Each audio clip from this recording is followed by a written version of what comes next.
It's Wednesday, right? It is Wednesday. I forgot one now. Oh, shit. It's going to be a long night, fellas. Gunny, my guy. What's up, bro? What's up, bro? How you living today, Doc? Listen, bro, I'd be a liar if I didn't use the word exhausted today. All right? Brandon asked me when he walked in. He's like, how you feel? I was like, exhausted. I don't know, but I think everybody's off tomorrow, right? So I was like, you know what? I'll pour me a drink in my happy cup. Listen, this is ready to go tonight, Gunny. Brandon, what's up, Bpok? I'm doing good, you know, pre 4th of July show, great vibes. You know, football is almost here.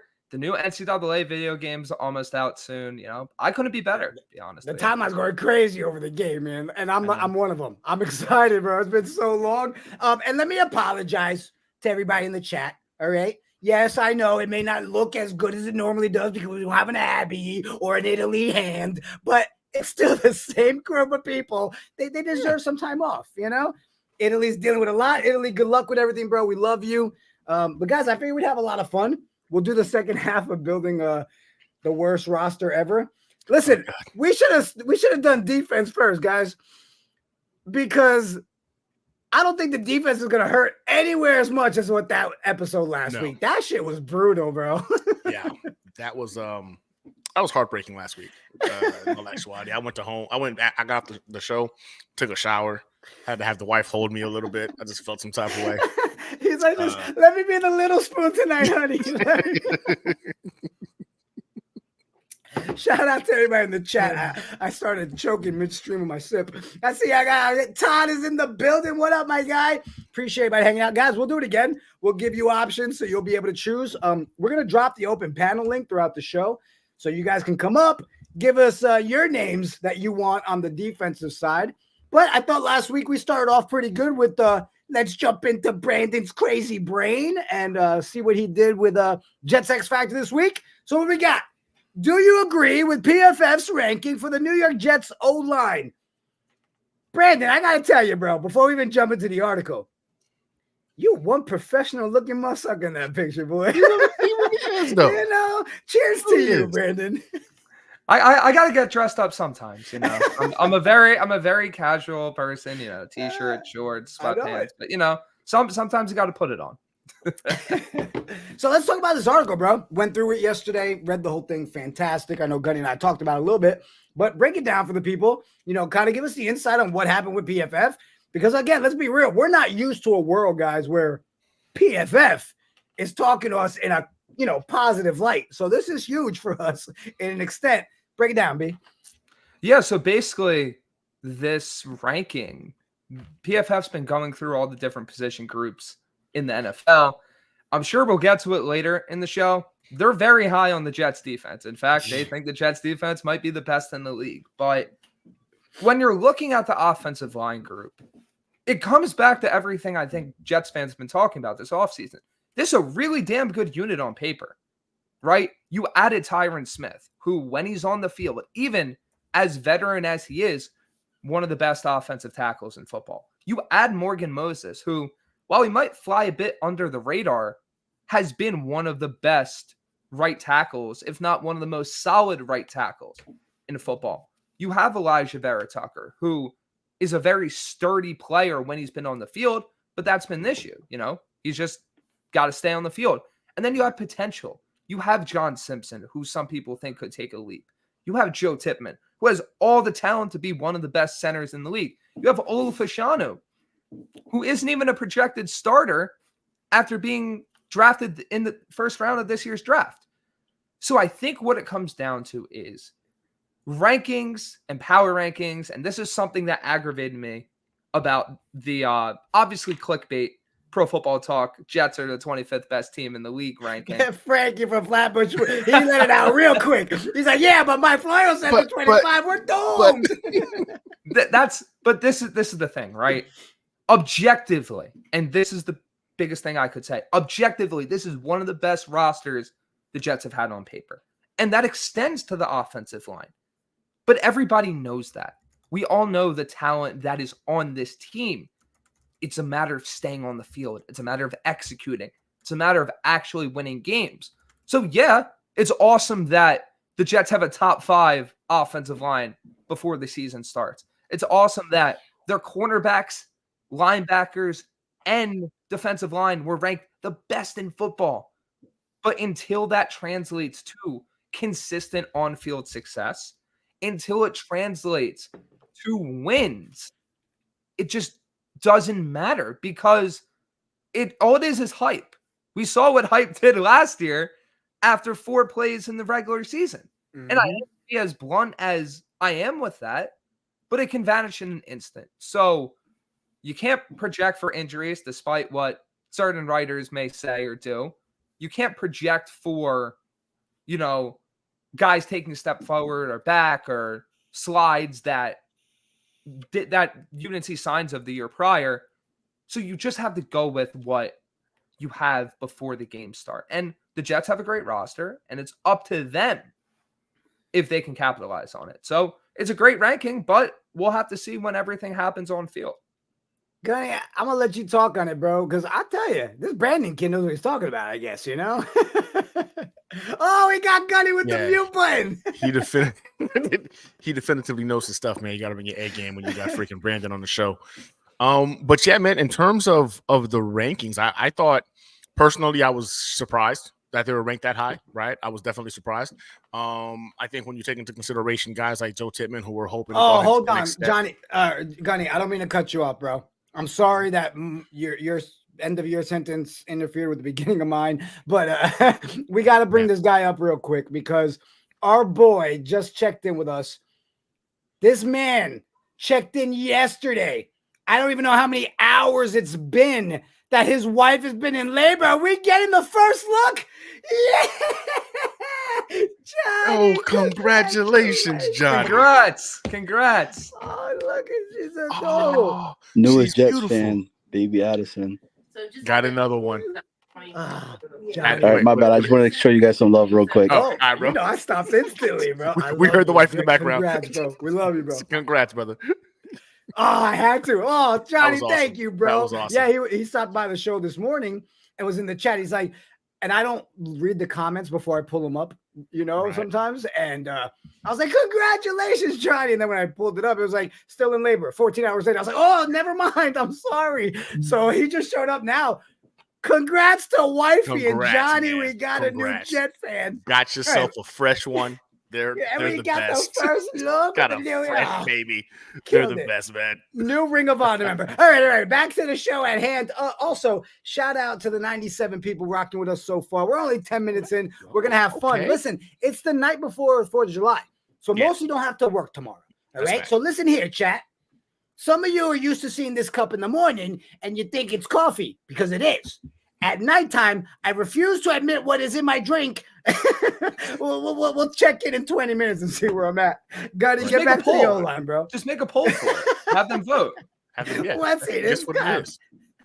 All right, we'll do it down in the chat. Go ahead. Gotta talk about O-line.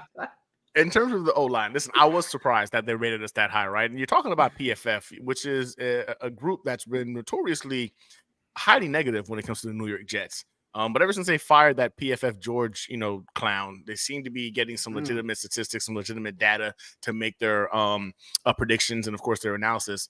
But man, when you think about it, 5th seems high, right? Because it's the New York Jets. But in all actuality, you've got playmakers on this freaking offensive line. Morgan Moses, I think, is a Pro Bowl caliber freaking right tackle.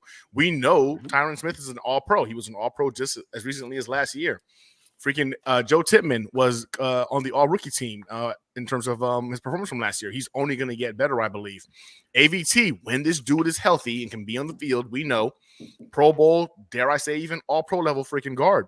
And John Simpson, you saw him take a dramatic step, towards getting better over the last couple of years. He's just gotten better each year that he's been in the league. And coming from the Baltimore Ravens, they know how to go ahead and cultivate and mold offensive linemen. I feel pretty good about having him in the building as well. The offensive line has gotten better across the board. But why I think this ranking makes the most sense is when you look at the depth that we have. So it's not just about having those individual offensive linemen who can play at every level. How many other teams in the NFL can honestly say they have backups upon backups that have legitimate starting experience in the NFL? They've got valuable reps that they can only learn from, right? You got your Carter Warrens, you got your Max Mitchell. Then you're also bringing in Olu Fashanu. You spent a top pick to get Olu Fashanu to bring him in the building, who was arguably the best pass protector in the entire freaking draft. He's a New York Jets. He's our swing tackle. He gets to sit behind Tyron Smith, learn the game from a technician, a master of his craft. I think when you take into consideration as a whole, yes, are there concerns about, the injury history of a Tyron Smith? Are there concerns about the injury history of an AVT? Yes, there are. That's facts. But the fact of the matter is, what if they do stay healthy? What if there isn't an injury issue to be worried about for this season? Again, PF isn't giving you the injury probability when they do these lists. They're talking about right now, in terms of the individuals they have slotted into those positions as starters, this is the rankings. Imagine if these guys stay healthy for the entire year. But the fact of the matter is, if they don't, knock on wood, you got some legitimate freaking backups that can go step in there with valuable reps that they've done in the NFL. That's only going to allow them to go ahead and play at least, you would assume, at an average to slightly below average level. And a lot of teams can't say that. So when you look at it in that capacity, it makes a lot of sense for the Jets to be that high in terms of the rankings when it comes to the offensive line. Yeah, I talked to my buddy Chris yesterday. Diehard Bills fan. All right. How we're still friends, Chris, I have no idea. But he was like, it's funny. Everybody focuses on what's going on with Rodgers. It focuses on, Sauce Gardner and how great Brees is. He's like, low key as a Bills fan, he's like, me and the guys over here, we're like, yo, their O-line, they picked up pieces that were guys that were high rated. He's like, your O-line is something you guys have lacked for so long. He's like, that to me is scarier than everything else. He said, we all know. And I mean, to hear it from a Bills fan, that's like, listen, you guys were able to do what you did last season. Wasn't great with no quarterback. And now you've got an O-line. And they're like, he kept bringing up Moses' name and Smith. He's like, to me, I think that was two moves that you guys literally made me as a Bills fan say, if they stay healthy, holy shit.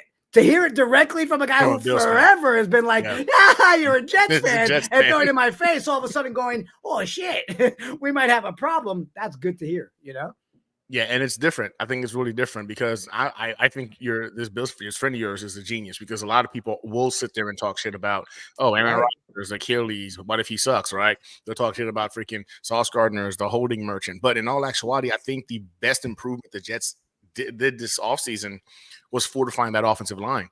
I bring it back to the fact that Breece Hall last year was second in all-purpose yards as running back, behind not only the worst offensive line in all of football in terms of the numerous rotations and just pure incompetence that we had on the offensive line, but no quarterback. There was no fear factor of Jets passing the ball. So he faced. You guys remember any games, Gunny, where you were scared of a Zach Wilson play action? Nope. Really, outside of his one phenomenal half against the Chiefs. Outside of that, no one cared ever about a play action from him. He didn't even know how to pull it off. But whatever, go ahead, keep going. But he's got an offense now. Brees has an offensive line in front of him, and Aaron Rodgers can be standing behind center. I'm telling you, man, all offensive player of the year. I already put money on it because I really believe that's going to be the story for Brees Hall at the end of this year.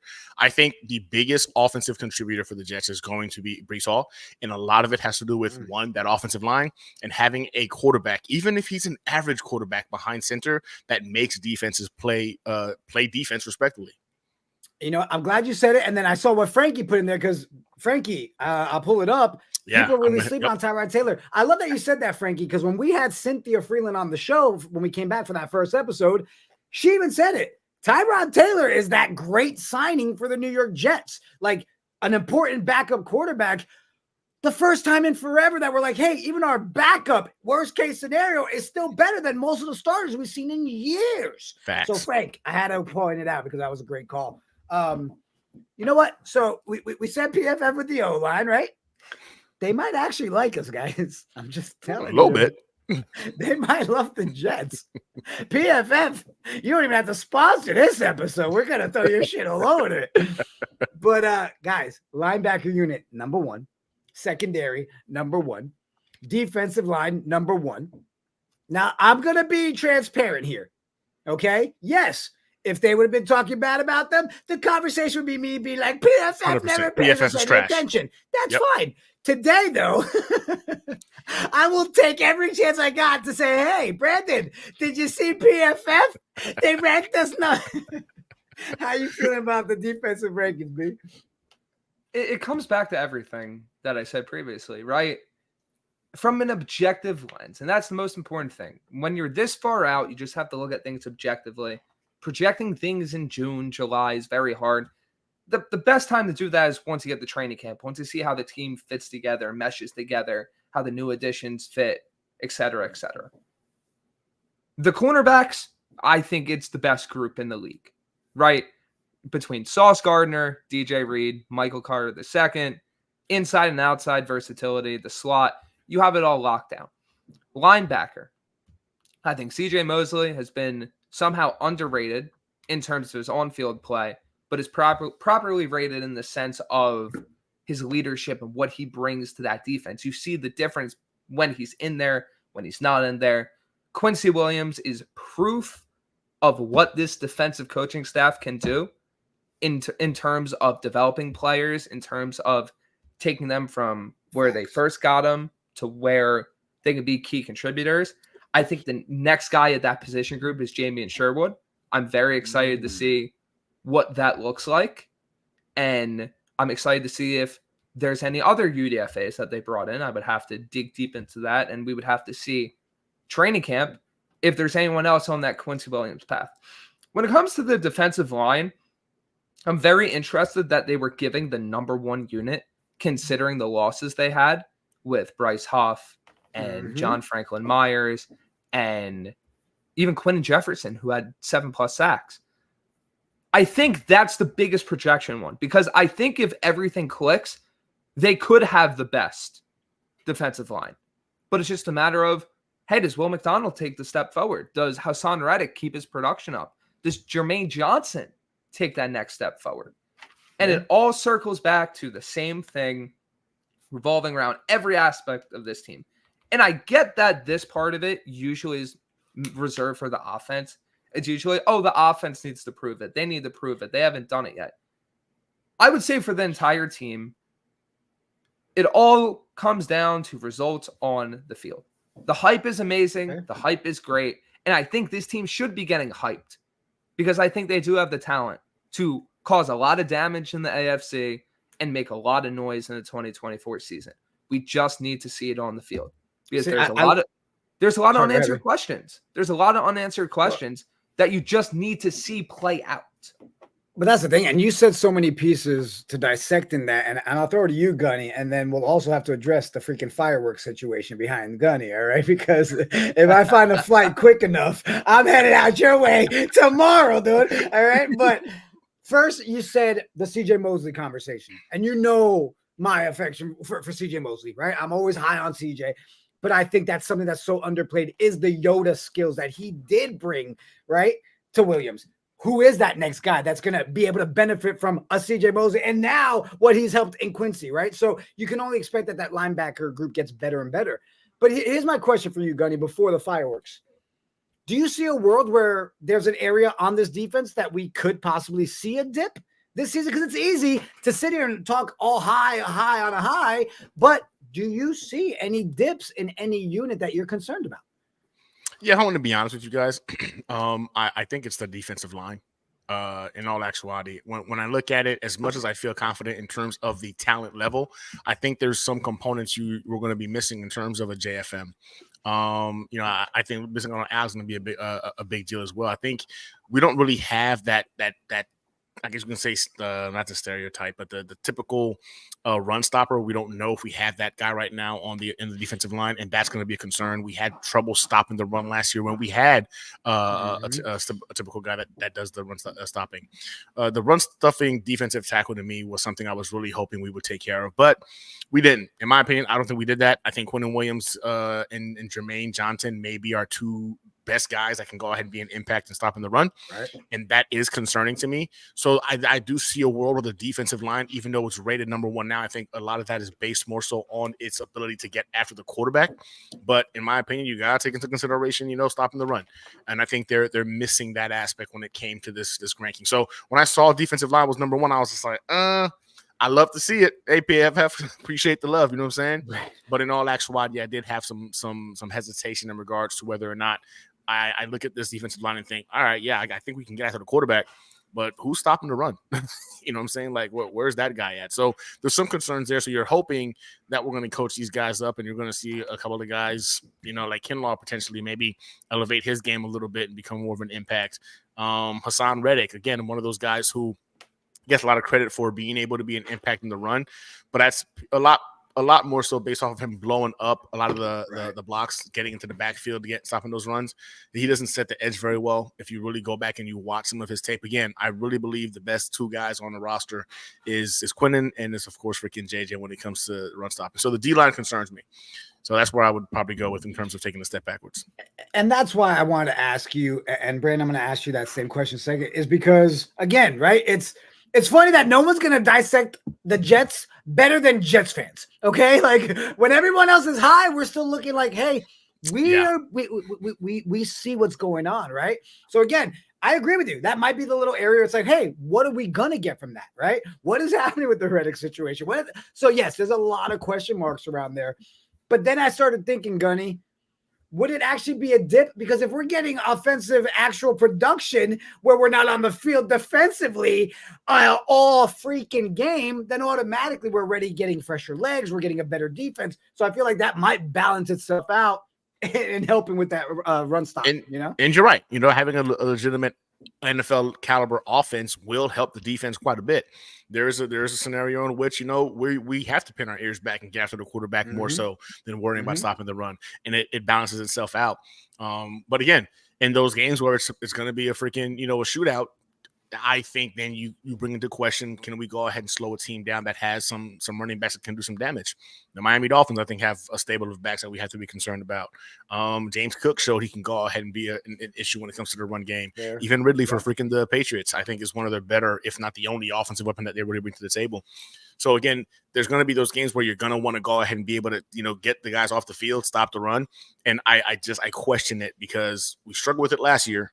And I don't know if we actually got better in that sense in terms of the personnel to be an impact run stopper. Nailed it, Brandon. Before we jump into a very serious conversation about fireworks, where do you see, or do you think any group does see a dip? Because I saw you shaking your head when you went with D-line. Like that might be an area of concern for you as well. Go ahead, bro. I think linebacker's interesting because if you look at the depth chart, right, you have Mosley, you have Quincy, but you have Zaire Barnes. What does he look like? You have Jamie and Sherwood. You have Chaz Surratt. You have Marcelinho McCray Ball. Like you have some interesting players, even in UDFA, Jimmy Ciarlo. Like linebacker, well, you might think, not sure about their depth.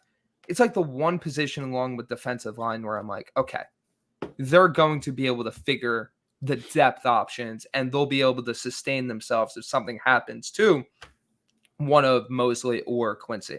Now, would it be the elite level play that those two guys provide? Probably not, but that's not a position where I'm like, okay, it's danger zone. When it comes to defensive line, I'm probably in agreement with Gunny, but it all depends on how certain players improve, don't improve, play to their talent level or don't. So if you look at that starting unit, right? Jermaine Johnson, Hassan Reddick, Quentin Williams, you know what you're getting out of those guys. You're hoping for a leap from Jermaine to basically being one of the best edges in football, or at least being one of the best run stoppers or pass rushers. Either or, asking for both might be too much, but hey, if there's one guy that could take that next step, I think he is there. Then you look at Javon Kinlaw. What are you getting out of Kinlaw? If you get a really productive season out of Kinlaw, I think that defensive line could be even better in some cases than last year. Because really, we expect Kinlaw to be that run stop for us, right? Right, like, exactly. Wholeheartedly. Go ahead. Sorry. But if you get that out of him, now you're looking at a really good unit. But if you don't, now it's like, okay, where's that coming from? And then you look at the second unit, because rotation is huge. Solomon Thomas, you know what you're getting out of him. Not a great run stopper, really good pass rusher at times, but really more so of a decent pass rusher. What are you getting out of Leki Fatu? Is Michael Clemens taking that step forward? Will McDonald, it's like the question of the day. Every single time you talk about this unit, is he turning into the guy the Jets drafted in the first round? And even beyond them, what is Tack McKinley? Does he have anything in the tank? Are you getting a breakout from a Braden McGregor, a Leonard Taylor III, and Eric Watts, three of probably the best UDFAs the Jets signed? It all encompasses in the sense of there's a lot of talent on this unit. And there's a lot of talent that could be really good. But a lot of it has to take steps forward, show things, or improve from where they were last year. And I think this is the coaching staff to get it out of them. I truly do. But is that going to happen with 2 players? That can happen with 1 player. It's going to happen with 3 or 4 players. I think the question that is coming out of that side of things is what needs to be asked. And that answer is going to tell you, okay, is this unit top 5, top 3, or now are we taking a step back and now you're a top 15 unit? Funny thing is, you can get a lot of those answers early on in the season too. You know, I mean, exactly. Realistically, that's where the offense side of thing comes into play, right? Because if you have the 11th or 12th best defensive line, but Aaron Rodgers is throwing for 40 touchdowns, balances out. Facts. But if that offense doesn't step up to where it really needs to, and that defense does take the step back, that's where you run into the issues of, okay, now it's looking like a 9-10 win year. What do we do with this regime? Can't argue it. Gunny, we're taking a pause in the show from the Jets conversation. So number 1, is there a rule you can't open it till tomorrow because the plastic is killing me? I'm just ready to open it. I want to see every single firework. You got the Big Daddy package, bro. What's going on, Post? Yeah. So we got of course the big boy. No, it's a clown. It's called The Last Clown, and this thing has like 28 shots. It's 500 grams of freaking gunpowder. This thing is gonna be fun. I could open it, but then it would all fall out. So I don't want to have to repack it. But so are you the guy on the street? Is it your place? Is it they know Gunny's? No, bro. You think this is no? In my cul-de-sac, the parrots, I think they're gonna go ahead and do it big. They always do it big. The bees might be here as well. They make this look like child's play. This is child's play compared to what they're gonna have. So you guys set off like Molotovs? Oh, they might as well, bro. There's stuff they. You know what? I'll shoot videos to the group chat for you guys tomorrow. The things they do is ridiculous. I love how who was it? Dano said, "Nice, Gunny, just don't pull a JPP, please." Gunny shows up next week. He's like, "Hey guys, everything went really well." We exercise caution, you know what I'm saying? The kids help out and everything like that. So we're very, very sensitive. Plus, the wife is right there telling us to run. So we'll be good. We'll be good. All right. So I see we got more people in the chat. Appreciate everybody rocking with us, having a little fun here on the eve of the 4th of July. Scott is in the building. What up, Scott Foster? Dano, Frankie from Flatbush, Infrared. I almost said Gunny.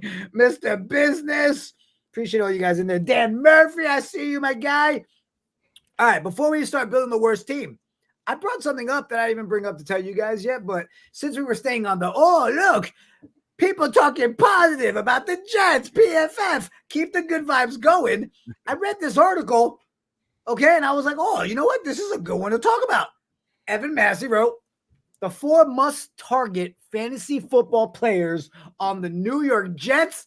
My God, people, we've got more than just one name on the list. Are you guys trying to draft them? What's the plan here, Gunny? I'm going to start with you, bro. Fantasy football. I may or may not have already opened up the link to you, the league that you're running, so any insight would be great. So, listen, I'll say this. There are definitively several New York Jets that I'm going to be aiming for in the draft. Now, I don't want to say anything because I got the league that I'm hosting and everything like that. I'm not going to put it all out there, but I tried, people. I tried. I will tell you this because I don't think there's any scenario where Breece Hall is not taking 1 or 2 in any draft this year. I think people who are conscious about freaking fantasy football know like this dude is going to be between him and CMC as 1 and 2 off the board. If I get the number 1 draft pick in any draft, just Breece Hall is gone. I'll let you know right now, Breece Hall is gone. There's not a scenario in which Breece Hall is not the pick if I have any number 1 pick whatsoever when it comes to any of the freaking fantasy football leagues that I'm going on. He's RB1, and I really believe whoever drafts him, you're going to the playoffs. I think you're going to the playoffs off of making that pick correctly from jump. So I'll give you guys that. You know what's crazy, Gunny, is I always try to go into at least 1 or 2 leagues where it's not fellow Jets fan, because you know how it is. When the other Jets, everybody's going, right? So I like that. The one auction league I'm in, I'm the only Jets fan, right? So no one's ever really fighting me for Jets players, right? They're laughing at me. They're like, he paid $1. Shut up. So, but this is the first season where everybody in their leagues is talking about, I got to get Garrett Wilson. I got to get Breece Hall. Like, I'm like, oh, shit. It don't matter. Everybody has Breece, especially Breece and Garrett, in that 1 and 2 first round spot there. Brandon, what are you doing, bro? Give me your insight. It's funny with fantasy, my friends usually use Jets players as bargaining chips because I think they think that I would just trade heaven and earth for whatever Jets player. Like basically they'll look at me like, oh, he does all this Jet stuff. I'm gonna draft Breece Hall 10 spots before I'm supposed to, just to use him as a bargaining chip. So no, but in all seriousness, I think Breece is one of the more interesting players because I think he's going to be phenomenal. I just wonder where he's going to go because we're entering a new running back landscape. It kind of shifts every year. The Derrick Henrys, the Austin Ecklers, those type of players are kind of getting rotated out. And now you have the Bijan Robinsons, the Breece Halls coming in. I'm really interested because, hey, I'd love to target him in the first round. But, if I'm in a league with Gunny and he gets the number 1 or number 2 pick, I'm not getting him. So, but, Garrett Wilson, for example, I targeted him last year. Obviously, Rodgers gets hurt. I think he's an awesome target, but it all depends on where he's going. That's the key with fantasy. It all depends where you're drafting the guy. Because a guy can be a complete and utter bust if you draft him too early. But if you draft him at the right spot, he's a value and you win your league because of the other guys you drafted beforehand. That's facts. Outside of the 2 main ones, though, if I'm looking dynasty, which probably would have drafted already, I think Braylon Allen's an interesting pick. I still think he's a fun draft and stash in a redraft league because if something happens to Breece, Braylon Allen's getting 20 carries a game or he's getting at least 10, 15 touches a game, right? Wide receiver-wise, why not draft and stash Mike Williams? Because I think by midseason, he's going to hit his stride. Tyler Conklin as a tight end. Hold on, Brandon. I'm going to tell you right now, I didn't realize how much gems you were about to drop on this shit. I'm going to tell you all in the chat right now. Tomorrow, this entire 4 minutes, clipping this shit. All right. So those that are here watching live, take your notes because the rest of the world, for more, right? Go ahead, Brandon. Yeah, but Tyler Conklin, right? Notes this shit, Gunny. I'm like, I'm stashing what? Holy shit! All right. I mean, you can make an argument that if Mike Williams isn't fully up to speed, Conklin could be that number 3 target. And obviously, you have to see the beginning of the season. How much are the Jets running? How much are they passing? There's a likelihood the number 3 target in this offense is a very valuable piece. And then we got to the main person running the ship in fantasy, Aaron Rodgers. I wouldn't draft him too early because of possible injury concerns and, running quarterbacks having a really and I don't think people are going to be higher value to get him anyway. Right. So you're going to get him in that later round. But it's Aaron Rodgers. if I'm in a 2-quarterback league, I'm drafting him relatively early. Even if I'm in a 1-quarterback league, here's an example. If I draft a Josh Allen or Lamar Jackson or even a Kyler Murray early on or Mahomes, I'm still targeting a guy like Rodgers. Because if he has the season I think he could, all of a sudden that's a trade chip. Or if you like him better than the quarterback you have, that's your new starter. Where if you take him late enough, the risk reward is you basically can't lose. You draft him late. If things don't go well early in the year, you pick up someone off the waiver wire. It happens every season. If he clicks, you're making profit off that. Whew. Yeah, again, I'm deleting all this shit. Gonna go ahead, drop more gems. I'm in a 2-quarterback league. I hate it with passion. I think it's one of the worst formats of all time. I disagree. You love it. I hate it, Brandon. I've never won this league, so I've been in this league for like the last 4 years, and the only reason I'm still around is because it's also a punishment league, right? And I came in last 1 year, and the punishment was a full body waxing. So I feel like I have to stay in this league to win it, so I can go ahead and dictate what the punishment is going to be because I had to endure that. So that's the only reason I stick around. It is a bunch of that or Gunny just wants to get waxed again, bro. Don't ever lose again. That was the worst. Listen, my wife volunteered to be the waxer. She was like, I got it. I want to do this. And, she understands how the process works. Gentlemen, if you've never been waxed before, don't ever agree to doing it. It's one of the most painful experiences of my life. Getting shot is less painful than waxing your body. I have a whole new respect for women. Gunny, I've said it a million times as a joke. I've always said it. Listen, you want to penalize people. All right, you want to penalize a man when he gets caught and does some criminal shit. Sentence him to a full waxing and taint action. Full body waxing. That dude is never doing shit again. They will behave. They will behave. I promise you that. This show's off the rails. Real quick, let me shout out. We got Bonesy in the building. What up, Bonesy? Hope you're feeling better, bro. We haven't been able to catch up. I know you and the kids last week. I hope you're better, bro. Bobby is in the chat. Listen, Bobby, I love you. Bobby's in the chat while he's live on his YouTube channel, and he's still over here. Bobby, you are a multitasking maniac. What? He's live right now? And in the chat. They're talking about in the chat. He's like, Bonesy, why are you in this chat? Bobby, man, I'm telling you, Bobby's nonstop all the time. Bobby, glad you're here, bro. Love you. Maybe send me the link to yours. Send me the link to your YouTube show right now if you're live. And then I'll see if I can connect and we're going to jump over there and say hi and see if we can share your screen. We're going to try it. I don't give a shit. Send it over, Bobby. Murdoch, what up, my guy? Murdoch is in the building. Good morning. Or good morning. Jeez, guys. Remember when I said we'd know about 20 minutes if my drink was working?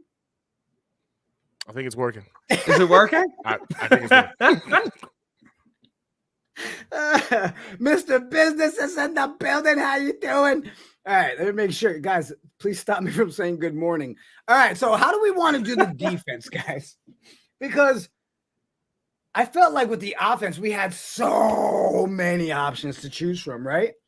And I was like, you know what? It's just the three of us tonight. What if we just start throwing out names that we feel the entire chat would agree with? They'll come up. Let's just throw every name we want. We'll start with you, Gunny, and you'll give us the reasoning why you went with this person, okay? Dan, hold on. Dan's backstage. Murph is going to have an option for us. Let me drop the open panel link. We want you guys to come up and tell us who for you is making, oh, snap. I almost said offense. The worst defense ever. Gunny, you going to start, bro? Yeah, so listen. When it came to this, you know what's crazy? It's actually harder than I thought it was going to be. Because when it comes to the New York Jets, historically, we've had some pretty impressive defenses. Like, it's one of those things where defensive players, we usually figure that part out. Offense is where we obviously tend to struggle. But then, of course, I said that out loud, and then immediately this name came to mind, and then it started flowing, right? So I could make a decision if I wanted to start with the defensive backs or the defensive line, but I'm going to go with the defensive line, man, because I do believe this individual is one of the worst draft picks of all time. Do you guys remember an individual named Vernon fucking Golston? This name that I read right here? Yes, I do. Bro, this bum. I mean, the hype for this dude, I think we were all excited about that. But the 6th overall pick, and that never recorded a single sack his entire time with the team. Somebody we brought in, we thought was going to be a sack freaking nightmare, a sack expert. He was getting all these freaking nicknames. We got pumped up about it. The dude had incredible tape at the collegiate level. It just never translated. We got bamboozled when we drafted Vernon Golston with the 6th overall pick. And it was between him and one other guy, a cornerback, and I'm pretty sure one of us is going to say it. There's no way we won't. So if y'all don't, I will. But for me, I'm going to start the defensive line, and it has to be Vernon Golston. I think he's an all-time bust. He's up there with like the likes of Jamarcus Russell in terms of 100%. Hype and complete bust. Vernon Golston, for me, you just can't do a list like this and not have him be the creme of the crop of trash when it comes to a bust. Brandon, I'm 100% confident that I think everybody in this chat, including yourself, had Vernon on that list. No question about it, right? And I love what you said, Gunny, because that's what Brandon and I said before you got backstage was, man, it was a lot harder to do defense because we hit on defense. That's usually where we're at, right? We start talking about it. You think back to Rex, everything. You're like, yeah, we usually do well there. But in forcing us to look at options, I'm going to throw mine out right now, Brandon, then I'll toss it to you. I want to think of people that sold me hype or the Jets sold me hype on, and then I didn't get anything I wanted to. You guys remember Calvin Pryor? Oh, yeah, he's on my list too. He's on my list too. My God, dude! Listen, I was so sold on that dude, and I think it was only because one time, remember, there was a running play, and he met him at the line and shook him, and nothing ever again. Listen, PTSD hit hard when I went down this train last night. I was like, "Oh, Calvin Pryor, you shut up!" And then you ready? I'm gonna make it worse. Your boy had a Pryor jersey. That's how sold I was on this kid. Okay, you got. That hurts. Yeah. So you see how I feel like after we name people, we should be like, "Hey, Chad, are you okay? Are you guys good? Yeah, Do you understand the PTSD? Did we lose? Did we lose any viewers after we? Okay, how you doing, Jets 830? All right. So, any argument on Calvin Pryor? Nope. All right, Brandon. Give us a name, bro. Throw one out there. Chat, throw your options out there too. And if you want to come up, the open panel link is there. And smack the like, hit the subscribe, share the go ahead, Brandon. The funny thing with the Jets is over the time I've really been in the football, which I'd say is like 08 on, 07 on, the Jets haven't been this team that really takes like too many draft swings on the defensive side of the ball and misses on them.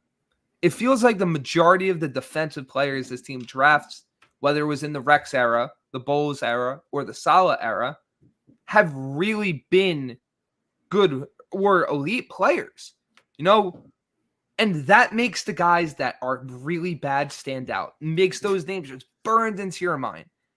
And one of those guys was D. Milner. D. Milner was, coming out of Alabama, and he was what I was talking about as the cornerback. He was what I was talking about. Yep, this was a point in time where that Bama defense, it felt like anyone who came out of Bama was a star.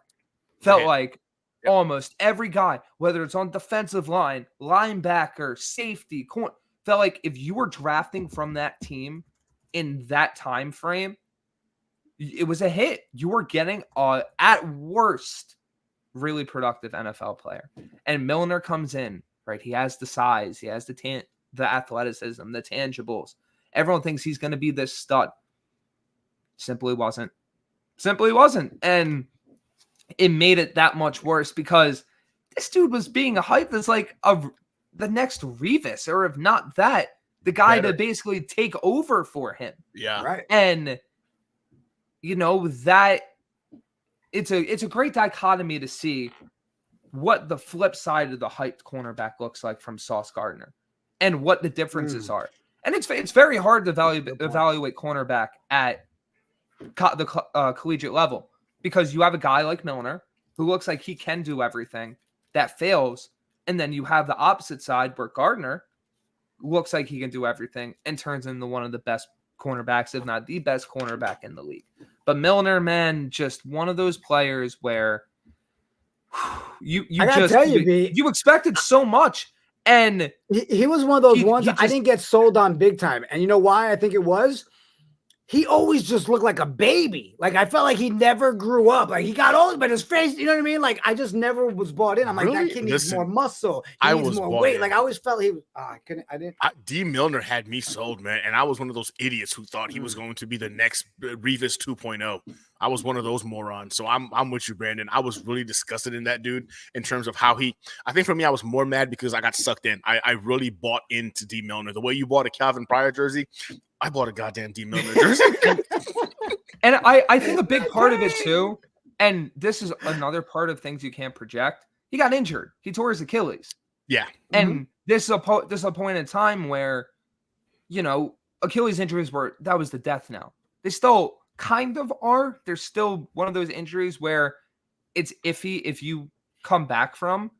But, you know, he had the talent. He showed the flashes, but those injuries caught up to him. And 100%. Sometimes that's even worse than a guy just sucking. There's another cornerback, though, that I'm interested to see if anyone brings up that I was debating saying, because I think he might be worse than Milner.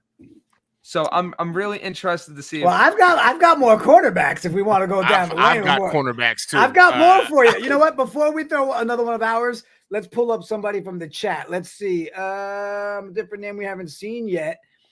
Hold on. Let me go back up top. Oh, geez. And that one hurts too. That one's recent. Yep. Oh, I didn't even think about that for a minute. Gross. Good Lord. It's so gross. They really tried selling us when they picked him. Remember? Like all the videos are like, oh man, his college tape. Yeah, he's gonna hit hard. Oh, lazy, his power to hit. Bastard. Thank you for tuning in to the Jets Evening Brew, where the show goes off the rails early. I saw a couple more people. Jay Quest in the building. How you doing, bro? Appreciate you. I want to pull this one up from the chat, and then we'll keep going. Because this is one I think, yes. Scott got my guy. This one.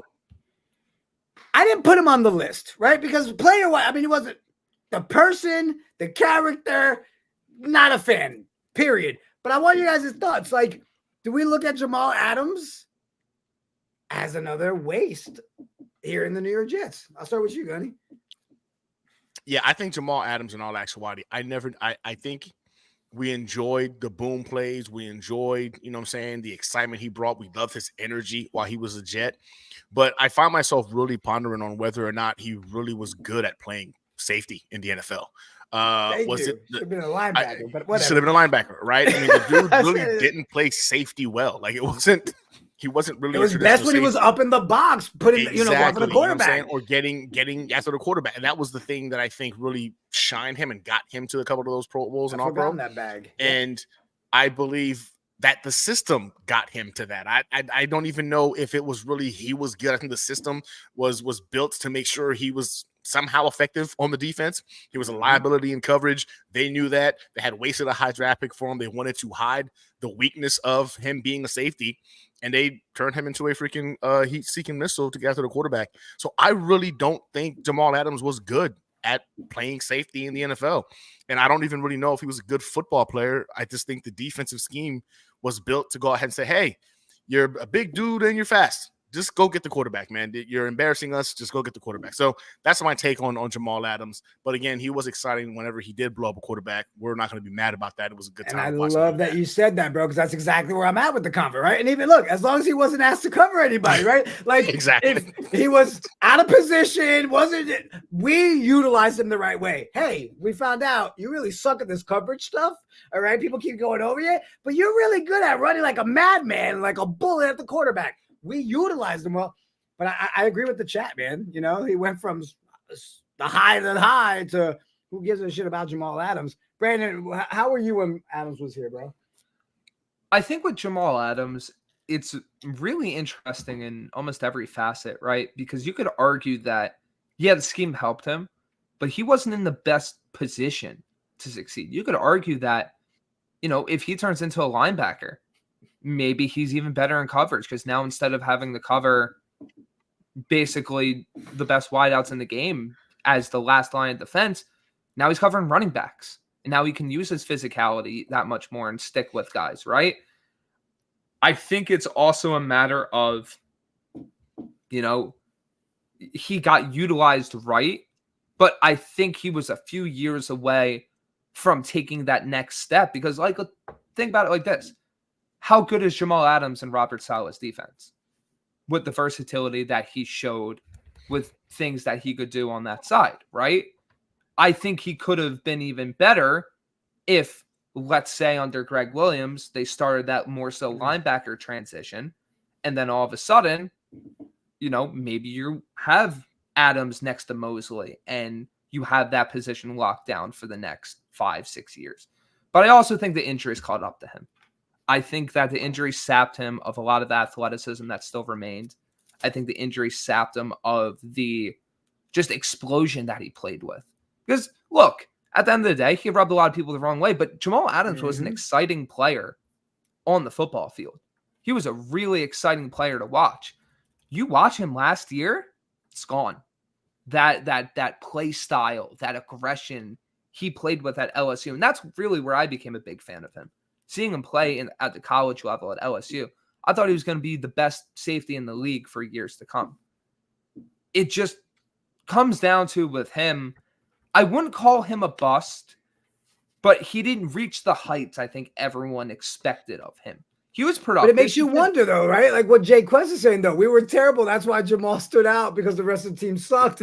And he followed it up with, it's a good point. You're safe to be the best player on your team. And that's why he'll forever be linked to this Jets era because he helped transform this team. That getting the 2 first-round picks back transformed the scope of this team. But I think as a player, look, you can't dictate your spot. You can't dictate your circumstances and what's surrounding you. So I think he tried to make the most of that on field, off field. Completely different discussion, by the way. But on field, I do think he was a good player for the Jets. I'm not saying he was elite. Not saying he was the best safety. And that's why I said I didn't put him on the list. Player. Yeah.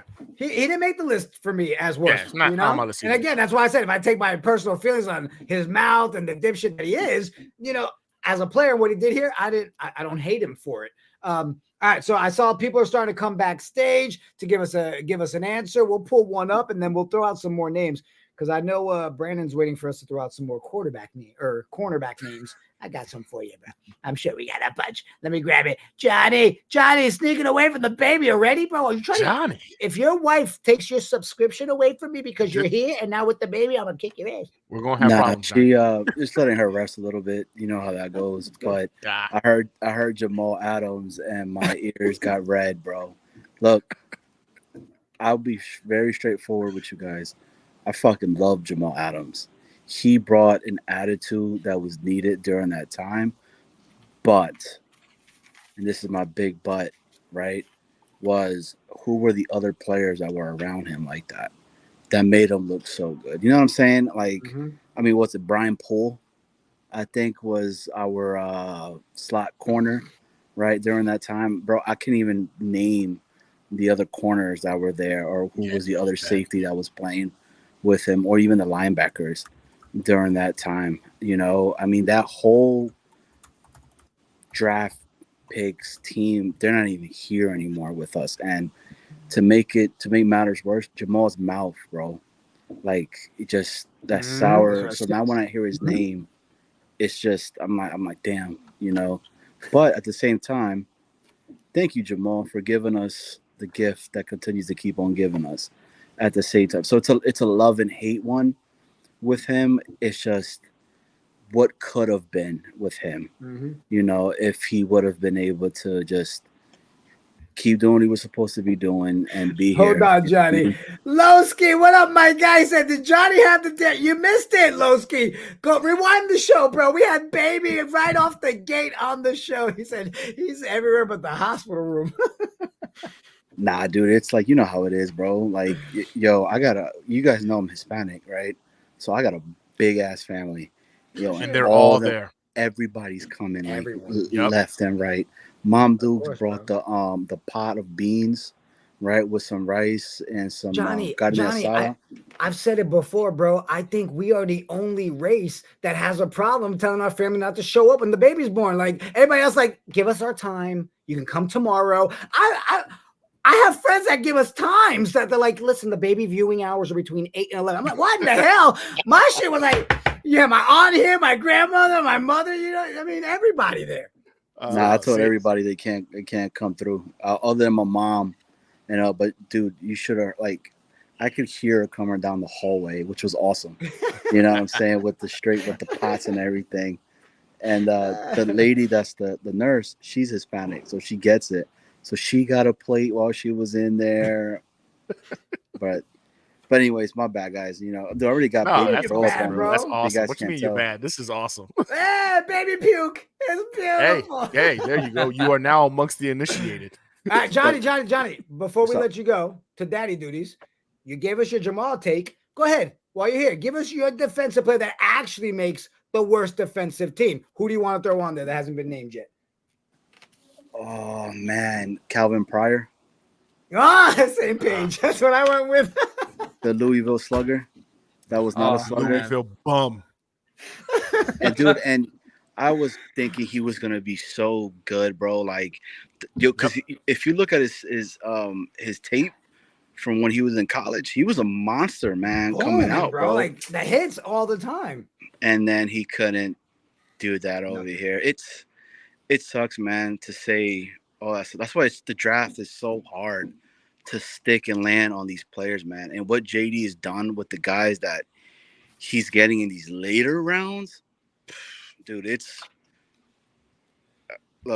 we got to do well. But yeah, Calvin Pryor, dude, couldn't stand that guy. I even bought his jersey because I thought he was going to be That's what Johnny, sucks about it. Oh man, this is a crime. We solved the murder, bro. All right, it's me and you and our bank account spending money on Pryor jerseys. Oh, I know, man. I'm about to go over here and go cry now again, thinking of that team with my daughter and shit. We love you, bro. Hey, love you guys too, man. Congrats again, appreciate you. Congratulations. Jets. I love Johnny, man. That's so good dope. Dude. Real good dude. All right, here we go. Chat. You guys are still blowing up. We got over 125 rocking with us. Appreciate everybody. Refill your drinks. It's the eve of the 4th. No one's got work in the AM. At least I don't. All right. Brandon, you ready? Gunny, you want to throw a cornerback name first, or you want me to go first? Well, I mean, you can go first because somebody already stole mine. So I'm going to give y'all Did they? Else. Oh, yeah. I want to see if I was going to say Kyle Wilson. That's my name. That's the name right there. Is that who you were looking for? That's Bro, the name. The moment you said it, I was like, Kyle. I wanted to be like, Kyle Wilson. I wanted to scream it out. But then I started seeing it populate in the chat, and I was like, all right, we got to come up with somebody else. I have a unique disdain for that draft pick because I feel like that is a tentpole moment of when you can mark the end of the Rex Ryan era or the beginning of the end. Because that was the first crack we were like, oh, maybe they're not good at this drafting thing. And then boom, boom, boom, boom, boom, boom, boom. Down the line you go. And it's like, oh, okay. So he basically took over a roster that was really damn good, brought in veterans. And once that was over, it was officially over. And I think Kyle Wilson was more frustrating, bros, because you get a first round pick for this guy, and you got your defensive mastermind in Rex Ryan. So I'm thinking like, okay, can't miss. You go back, you watch the tape. I convinced myself, Kyle Wilson. Okay, I see it. This dude was so dumb. One of the dumbest players. The football IQ was non-existent. The way he was taken advantage of so consistently, being out of position, giving up big play after big play. I don't know how you leave him out there in a game after he's been dusted a few times. And it wasn't because he wasn't athletic enough or fast enough. He was so stupid. He was too dumb to realize where he needed to be on the field. And wide receivers just played with this kid like he was a freaking toy. Ah, man, Kyle Wilson's is gotta get heated. I mean, okay, I can understand if you're limited, like physically, you're just not capable, right? Kyle Wilson, that wasn't his issue. Just a freaking dummy to be that stupid and make it to the NFL and be a first round pick on top of that is why I think it really enraged me when it came to him. So Kyle Wilson was definitely on my list. I digress. I tell you, man.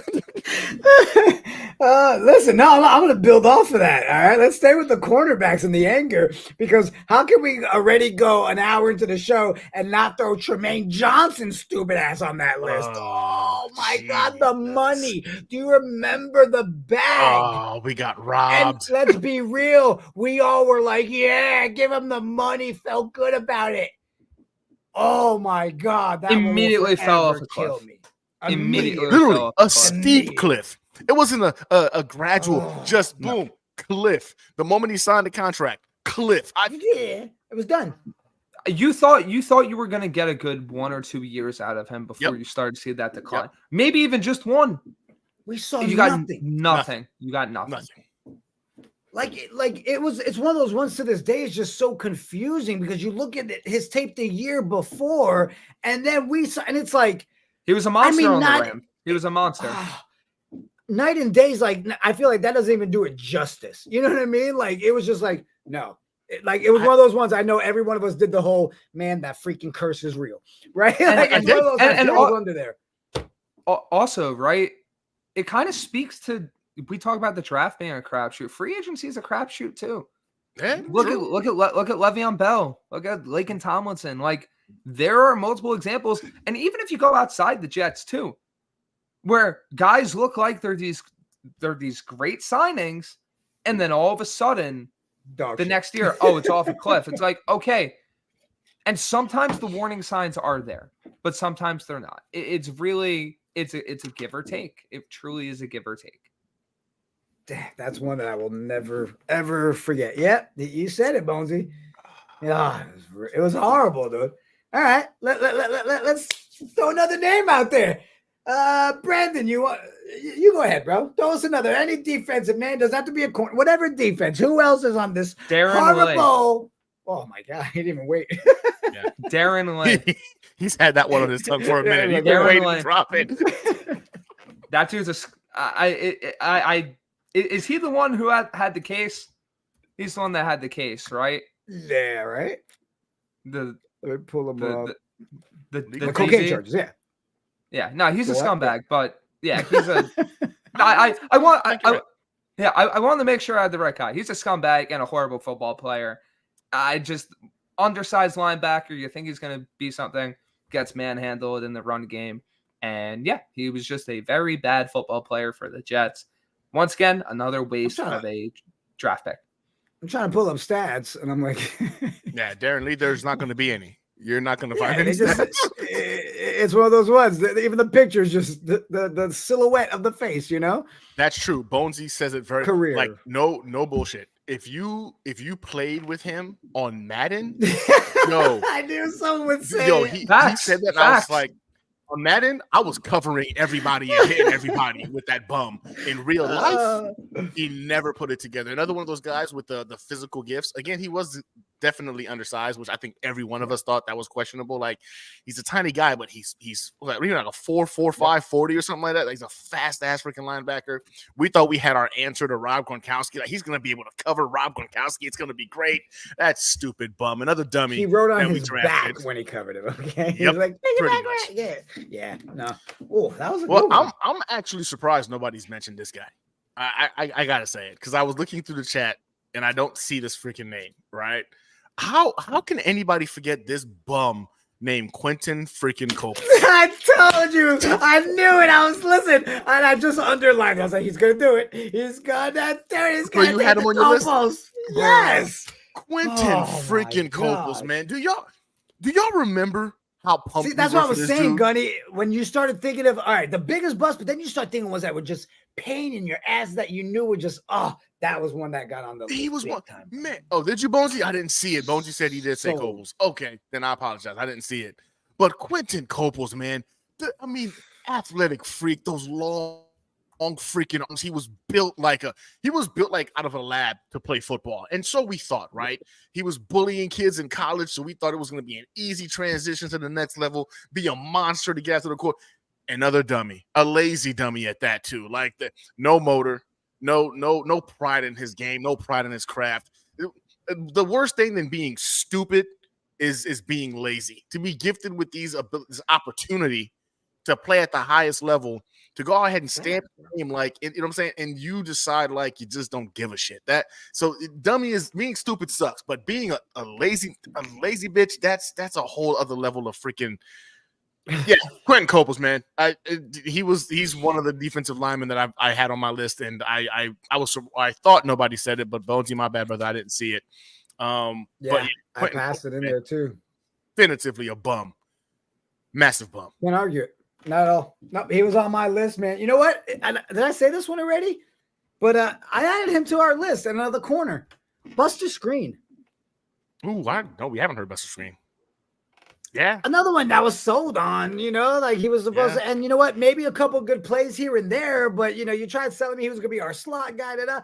No, and how he was able to even play, I think he was still in the league last year too. But I don't know. For me, I thought Buster Screen was a bust. It wasn't something that I cared for. It didn't serve the purpose he was supposed to. So there's another cornerback I added. Brandon, you have a different take on Screen?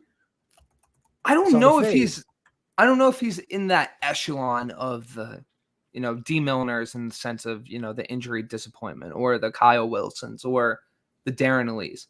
I don't think he lived up to expectations, but I don't think he was horrendous either. He wasn't great, but he kind of felt more of an average to slightly below average player. Who, Buster Screen? Well, because he was the year before, he was with the Bears before us. Is that who it was? It was the Bears, yeah. It was Bears, right? We didn't get that. I thought he did well in the Bears. We didn't see that. Again, another one that we thought we were getting. Well, I thought right. I mean, with that lens, yes. But I just feel like in a vacuum, it's he was just a below average player and not like this absolute disaster on the field. Oh, okay. Screen was not playing last year. He was getting arrested for check fraud. Oh, that's right. All right. I saw that. That's Brownie right. points. He's staying on my side of the list. Johnny's like, let me go ahead and educate you real quick. No, he was going to jail. He was going to jail. Yeah, I don't know. I just had him on my list. I just felt like he was just a piece that was there, but wasn't a piece that really, really made a difference for us. And what we were hoping when we brought him over, just a big letdown. All right. Couple more minutes. Let's keep this going a little bit more. You got some more names to throw out? Either one of you? Yeah, I got one for you guys. Okay, here we go. I got one for you guys. Explain this to me. Explain LaRon Landry. Explain to me a guy who came in looking like a freaking action figure, right? Gave us a Pro Bowl season, made a Pro Bowl for us, and then immediately disappeared as an NFL caliber player. How in the world did you show up looking like you were molded from marble? You gave us a Pro Bowl season, and then all of a sudden, you just forgot how to play football.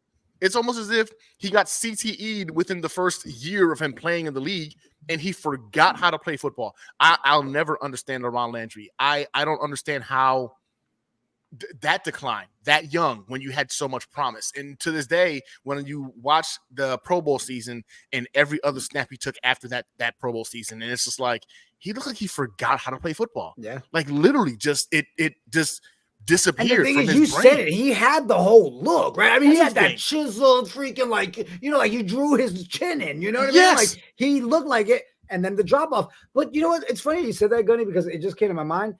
I guess it's guys like that, right? Where you start to realize that's why when you look at the median age of what an actual NFL player actually plays in the league, you're like, wow, that's why.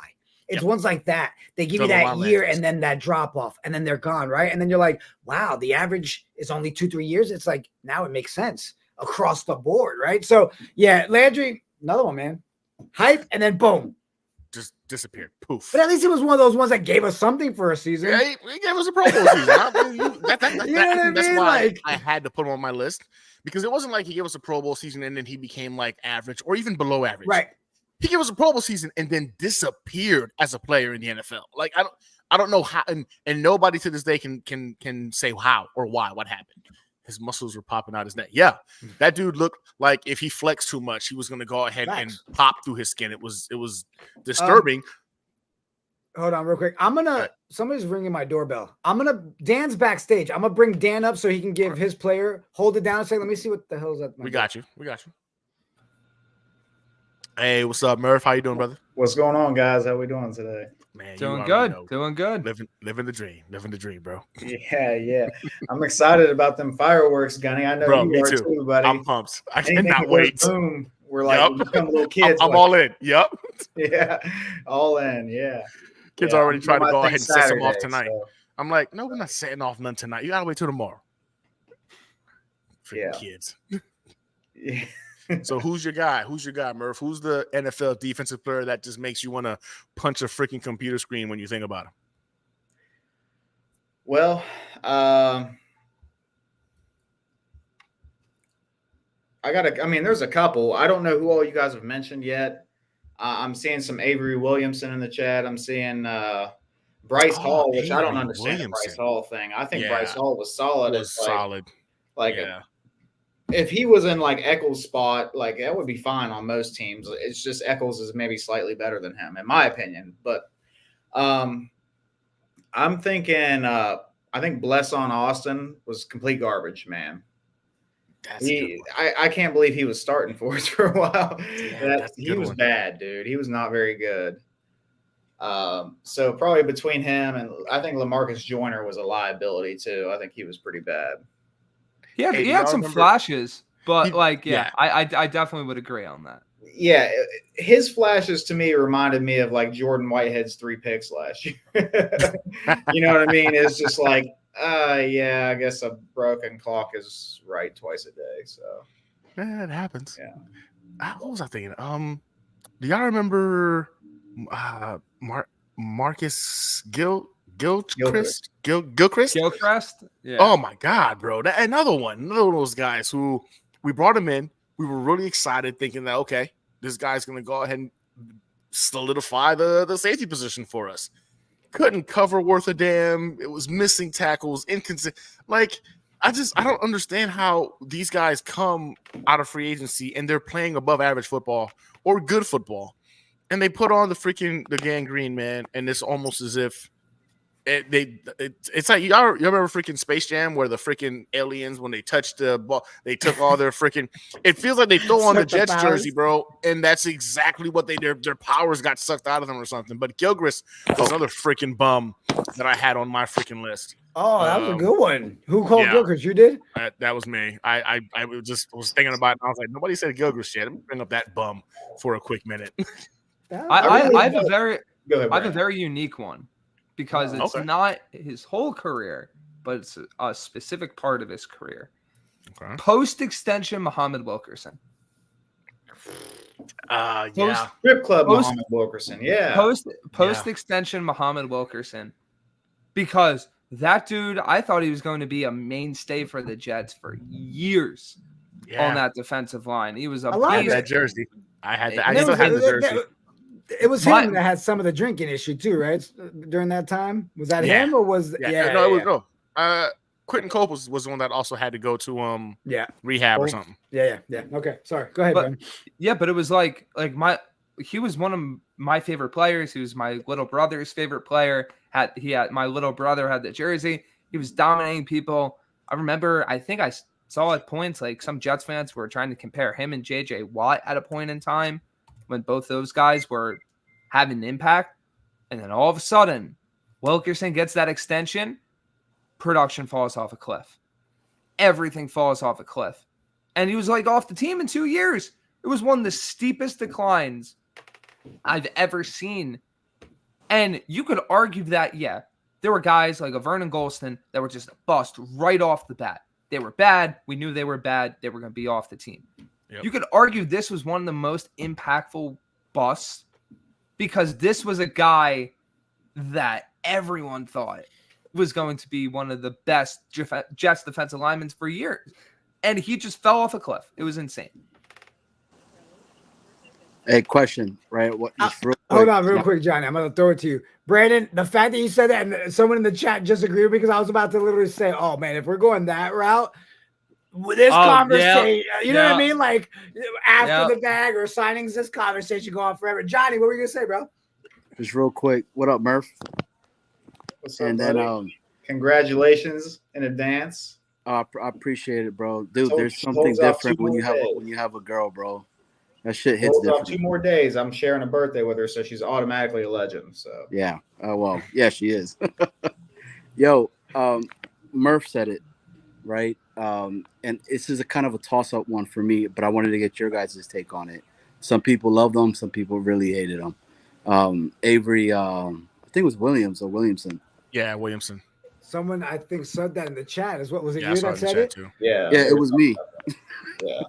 And then Murph was saying it. I wanted to get your guys' take on that one. I don't actually consider him like one of the worst. I think it was really weird. It was bipolar with him. It was like really solid year, and then he just like it was after that he just kind of so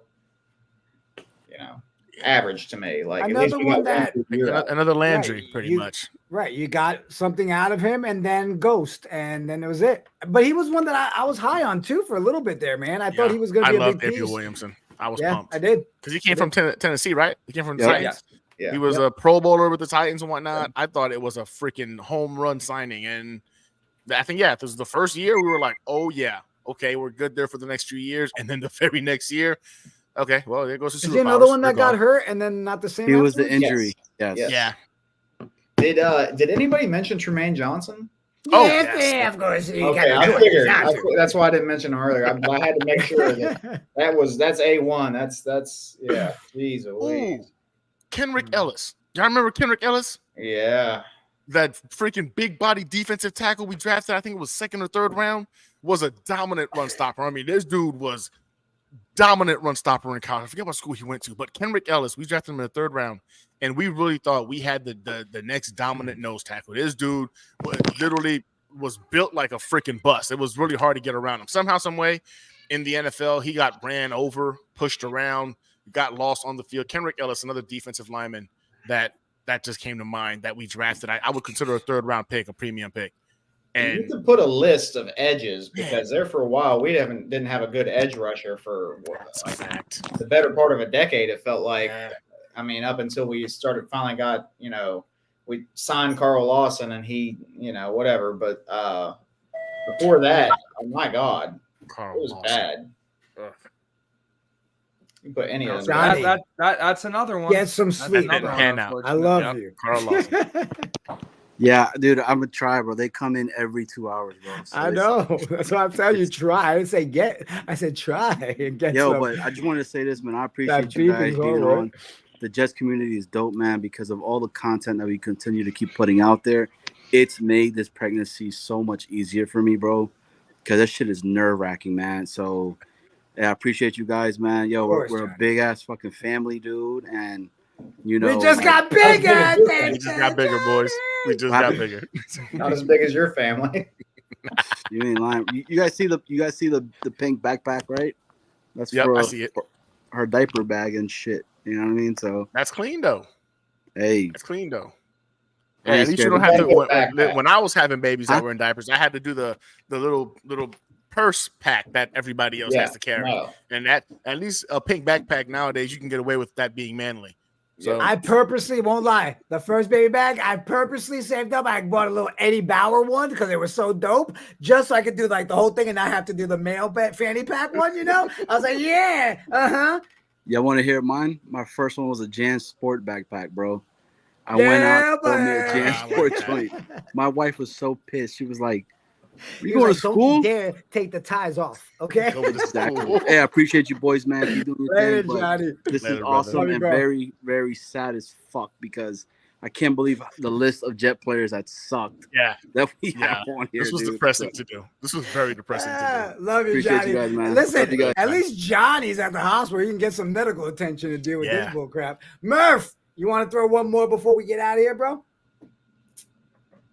Throw a flyer. Let me look at the chat. Murdog. All right. So Murdog said, Jigga, how do you call in? So Murd, I'm gonna let you hit it. So I just dropped the link in the chat again. I've done it a couple times. So that link right there, it says Morning Brew Sports Network, and it says StreamYard. Click that, Mur. Bam. And we'll let you come up here before we end the show. All right. I'm gonna let all three of you, because I think we're at that point where it's like, all right, we threw out pretty much all the top ones.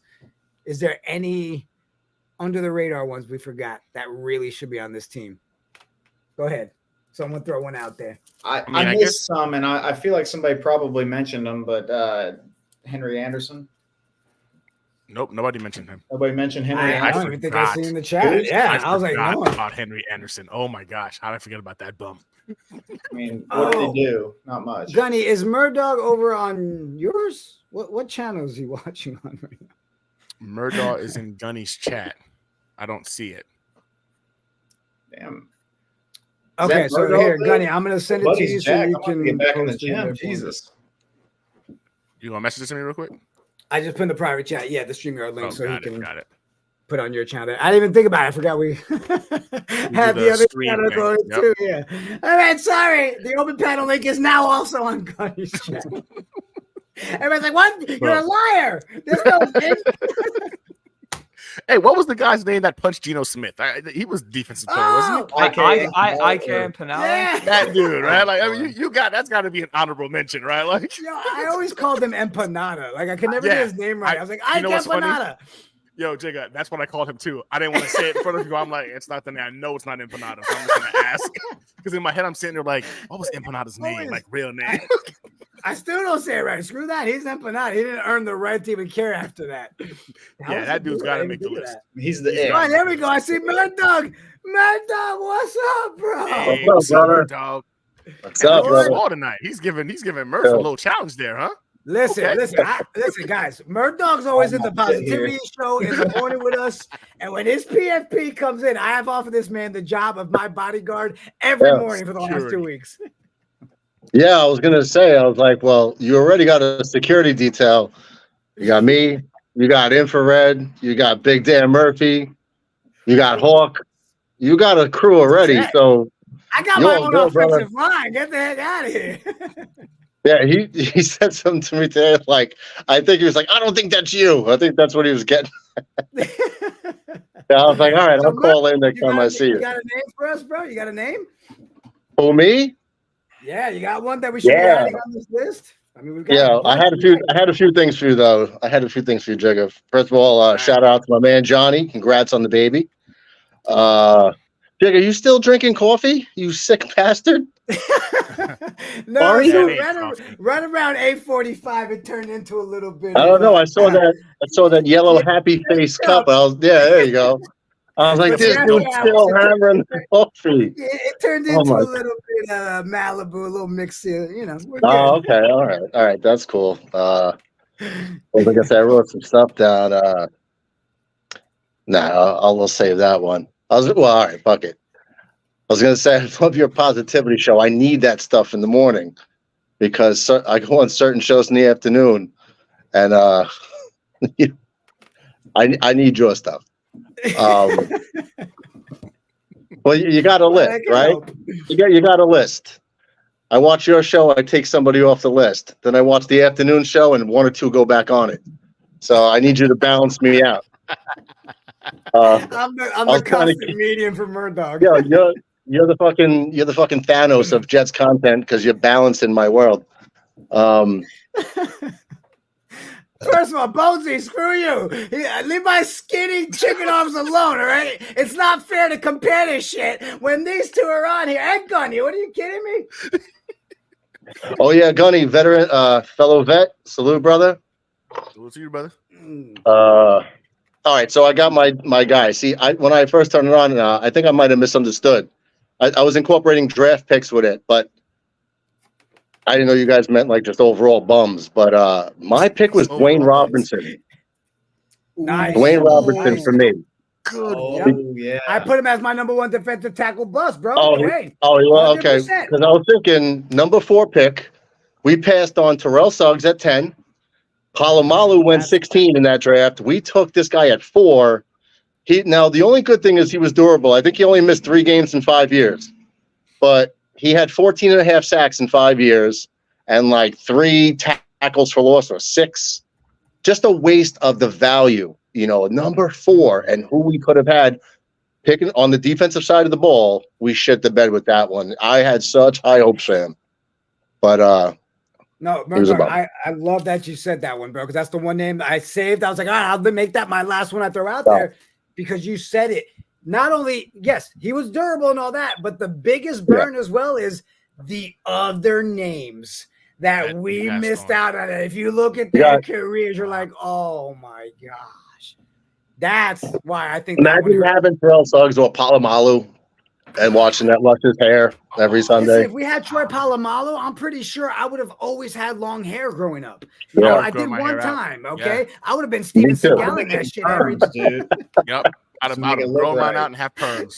What's the shampoo we used to? I'd have been using the shampoo and everything. Head and Shoulders, I think. Head and Shoulders. I've been using Head and Shoulders in the beard and the hair, everything. That would be my go-to. Oh, yeah. Yo, what's funny is just think about it right now with this group of people on this panel.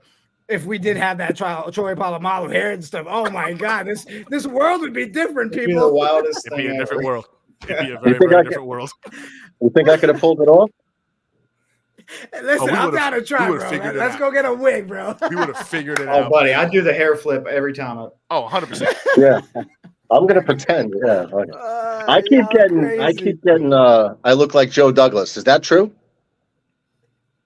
I mean, I would say in shape Joe Douglas. No, I mean like the face and bald with the little beard. I could see it. It's the bald head. I could see it. And you kind of got like a rounder face, like he does too. Like we got the skinny faces. Some have like rounder. Yeah, I got that. I'll find the right comparison. I'll find the right. Damn, we all can't be handsome like you, brother. Some of us are just stuck. Pretty boy Dan. Handsome Dan Murphy. All I know is this show has gone from I'm skinny and I'm trying to get my bench up after seeing you guys. So I don't know about being handsome. I'd rather be benching 400. Yeah. So man, come on now. But you could advance that. I can't become good looking overnight. So, but you could. Come on now. Get with me. We'll see. Murph, I appreciate Murph's you both always supporting and rocking with us. We about to wrap up. Go ahead, bro. Hey, Jiggy, real quick. So if we agree that I look like Joe Douglas, I request that Bonesy refers to me as Doggy 3 Legs. Or Doggy 3 Legs from now on. All right, is that a deal? We're good. Everybody, Doggy 3 Legs. We're in. To get Bonesy to say that to you, all you have to say is Bonesy. Call me Doggy 3 Legs, and Bonesy, no. We're going downhill quick. Larry, Murph, I appreciate you both. Love your boys. Right up. I love our fan base is literally second to none. I'm telling you, it's second to none. It really is. And you know what? I love our Wednesdays, man, because at least I know we're gonna talk ball, but we also gonna give you stupidity, and we're gonna have a good time. And we've got such a supportive group of people in there. It's fantastic. That's Murph's phone ringing backstage. I was like, someone's phone. I'm looking at both of you. I'm like, whose phone is it? And you guys are looking at me with that same shit. I was like, I'm muted. I'm like, I muted my phone. I'm like, oh, that was great, guys. Before we wrap up, any last words, Brandon? Before we come back next week, bro. Well, I think it is a very, very fun time in the off season because it's Jets. We're Jets optimism, right? We got all the optimism out there. We have all the roster rankings and the Jets are this high on this list. Jets are this high on this list. Last thing I'll say, enjoy the ride, guys, because the minute training camp comes and the minute the season comes, there's going to be something for everyone to complain about. And obviously it'll be great to have football back, but I'll say it. I hope everyone takes it the right way. Everyone probably will forget about it. Let's, in the words of Aaron Rodgers, just relax and enjoy the ride. Relax. I will say I'm looking forward to training camp. We won't do any spoilers now, but a lot of things in the works with our boy Bpok. A lot of good things coming this way. Gunny, before we celebrate the 4th, my guy, and you blow up the neighborhood. I'm blowing it up. Protect your fingers. We need you every I'll Wednesday. have them all. I'll have them all. Last words, bro. Yeah, man. I mean, I think Brandon said it perfectly, man. It's July, y'all. This is the time for us to be excited. You know what I'm saying? Start thinking big. Start dreaming big. Jets to the Super Bowl, beating the 49ers, 41-0. This is the time for us to go ahead and enjoy this time, man. Right now, everything is positive. The only negative we're hearing about now is Aaron Rodgers missing 2 days of minicamp, right? That's the storyline they're chasing. So I think if they're going to hold on to that, even though it's been 3 weeks and they're still holding on to it, be ready for them to find any kind of negative aspect to, of course, get us as a fan base riled up. Because, hey, it's easy for us as Jets fans. Like, we're too passionate. We're going to go ahead and get clickbaited. We all know what they're doing. We fall for it every single year. And we're going to continue to fall for it because we ain't the ones. We ain't going to let somebody talk shit about our team and not get some clap back. So, ultimately, I'm with Brandon on this one, man. Enjoy it. It's all positive vibes now. Training camp is right around the corner. I can't wait for football to start.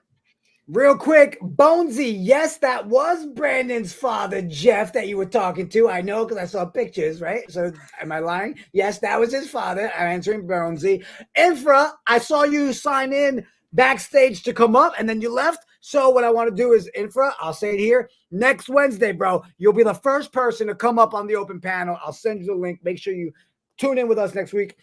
Guys, I love our Wednesdays. I love hanging out with you guys. Appreciate everybody in the chat. Tomorrow morning, 9 a.m., if you want to wake up on the 4th and have some positivity, lock in with us here. And on that note, you guys know how it goes. Deuces!